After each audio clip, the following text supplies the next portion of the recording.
Оказывается, не обязательно ехать в Голливуд и нанимать актеров за большие деньги. А что нужно для реально хорошего фильма? Сегодня мы это узнаем. В молодежном пространстве Уфы Эшли Хаузи подводит итоги республиканского детского и подросткового кинофестиваля «Таганок». На участие в фестивале было подано порядка 30 заявок в номинации «Игровой короткометражный фильм», «Документальный фильм», «Мультипликационный фильм», «Музыкальный клип», «Социальный ролик». Оценивали работы крутые профессионалы этой области. Какие сложности были при съемке твоей работы? Сначала мы искали подходящую погоду, иногда не получалось.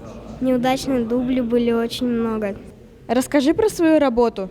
Я снимала социальный ролик, то есть я думала, говорю, что вот у меня учитель такой внимательный, вот захотел снять, как раз таки был почти день учителя.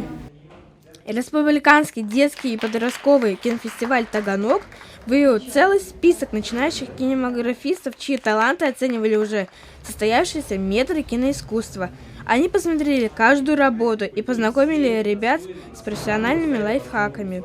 Победителей выявлять всегда сложно, потому что все-таки мы понимаем, что это не профессионалы, и мы все-таки смотрели на то, что как молодые люди, да, как подростки, все-таки рассказывают о каких-то человеческих историях прежде всего. То есть как они видят мир и как они пытаются, на что они реагируют. Фестиваль в этом году проводили впервые. В нем участвовали авторы, любители, школьные коллективы. Так что если вы загорелись идеей снимать кино, не бойтесь, творите и участвуйте, вас обязательно заметят. Поздравляем победителей! У жюри была непростая работа выбрать лучших. Многие работы хоть в кинотеатрах показывай. Иван Кулембетов, Фахид Халимов. Специально для Горы новостей.